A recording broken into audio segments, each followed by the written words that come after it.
Let me again welcome you all to the sixth annual meeting of the Mexico-U.S. Entrepreneurship and Innovation Council, to the University of Texas at El Paso, and also to the Paso del Norte region in particular. Indeed, our discussion today, focusing on how to strengthen and enrich the mission and benefits of MUSEIC, takes place today in a location whose symbolic importance cannot be overstated. Here, geographically, politically, historically, culturally, and familially, our two countries have been converging and collaborating throughout the histories of our two nations. This region, the Paso del Norte, the gateway between the US and Mexico, teaches us about not only the degree to which we rely upon and support one another, but also the concrete and long-standing bridges and mechanisms that support our mutual well-being. MUSEIC, in this tradition of cooperation, builds upon past efforts, but also provides a path forward, a gateway to facilitating cooperation in the 21st century economy. MUSEIC, like its predecessors, is built upon a spirit of higher aspirations, that by working together, our entrepreneurs, our families, and our communities can find a way forward to shared prosperity. Ever since the United States and Mexico became independent, our two countries have had a deep tradition of market exchange and diplomatic engagement. And the Paso del Norte region in particular has played a central and critical role in many of these efforts. For example, the International Boundary and Waters Commission, or CILAC, which applies the boundary and water treaties of the United States and Mexico and settles their differences, has its headquarters here in El Paso. Also, the Border Environmental and Cooperation Commission, which certifies projects for funding from the North American Development Bank, has its headquarters located just across the river in Ciudad Juarez. While these two institutions, the BEC and the NADBank, were formally created by NAFTA, Ciudad Juarez has become, since the passage of NAFTA, one of the most commercially and industrial powerful cities in Mexico, due to its integration with the value chains and industrial corridors extending throughout the United States and North America. As NAFTA neared its 20th anniversary, our two governments established a high-level economic dialogue to strengthen this dynamic and strengthen economic cooperation and partnership. One of the pillars of this dialogue is MUSEIC, and in its young history has already generated significant accomplishments.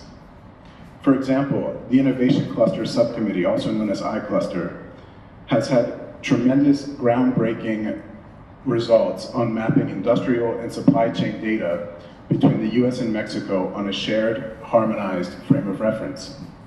The Small and Medium Enterprises Development Infrastructure Subcommittee has been actively engaged in spurring investment and job creation in Mexico and the United States through its partners in Mexico and the United States. And the Women's Entrepreneurship Subcommittee has held workshops, conferences, and supported a wide range of platforms and interfaces to promote the role of women business in innovation. In this regard, MUSEIC stands as the steward of a tradition of trust and engagement between our two countries. In the past several years, the efforts of all those involved with MUSEIC have helped to realize this tradition.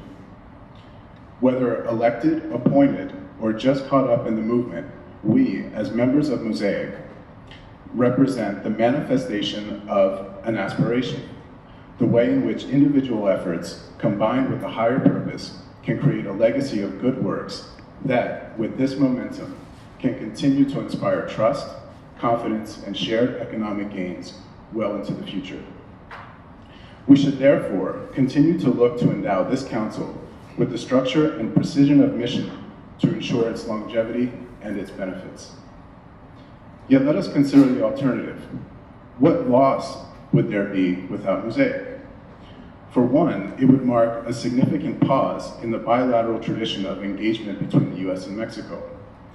As the years and decades have progressed, the tradition and shape of bilateral engagement has likewise progressed. In the face of the 21st century economic structures and dynamics, mutual understanding and cooperation between entrepreneurs and innovators would certainly be diminished. The second consequence then would mean less market access for these same entrepreneurs in the United States and Mexico. This closure of market understanding and market access would reverse the efforts to leverage the efficient use of proximate assets and markets. Taken together, these two consequences would weaken not only our entrepreneurs, our small businesses, and job creation, but also the strength and resilience of both countries in a geopolitical context. In The Wealth of Nations, Adam Smith describes the Scottish farmer, isolated in the Highlands. There, the farmer must perform all tasks individually, mending fences, tending livestock, preparing the soil, and the harvest. In such a scenario, common even today in many parts of the world, that farmer is alone, without the ability to engage in the market for goods and services, and therefore unable to accumulate capital. A similar circumstance would await us as two countries if we reverse the efforts we have made to share in each other's markets and in each other's prosperity. Current conditions remind me of another story, of the first words in Dante's Divine Comedy. He writes, "Midway this way of life we're bound upon, I found myself in a dark wood, where the right road was wholly lost and gone. Aye, how hard to speak of it, that rude and rough, stubborn forest. The mere breath of memory stirs the old fear in the blood. It is so bitter it goes nigh to death. Yet, there I gained such good, that to convey the tale, I'll write what else I found forthwith." So just as Dante was engaging on that journey, so are we on a journey of uncertainty. But despite any kind of darkness or any kind of pessimism, there is good to be found there. These days, without question, are full of uncertainty. Recent elections, both past and future, have added to these sentiments. But what endures, what persists, is the indomitable spirit of communities, of people, of individuals across the US and Mexico to rely upon and support each other, to find a better way, a path forward to their mutual well-being. For those of us living on the US-Mexico border, this spirit of cooperation and discovery gives us light and hope, in spite of the walls, the barriers, the checkpoints that separate us more and more each day. Let this spirit then remind us of the good, of the necessity to nurture and strengthen every means of cooperation and collaboration at our disposal. It is perhaps then no mere coincidence that we have gathered here today in the Paso del Norte to find a path forward, not only for MUSEIC, but for our two countries. So with this in mind, I would like to just remark upon the workshops that we'll have today. Again, we'll have a first one dealing with the role of MUSEIC, a second one dealing with the how of MUSEIC, what it's doing, and then finally one with communication. The way that these workshops will progress is that Mayra Maldonado, the Associate Director of the Hunt Institute, will articulate the issue or the challenge, and then propose 3 solutions as conversation points to those challenges. At the end of each workshop, it is expected that we will come to some sort of understanding or consensus about how to move forward. The workshops today are not meant to be final, comprehensive, or conclusive, but they're meant to really start providing traction to our desires and the spirit that I mentioned earlier.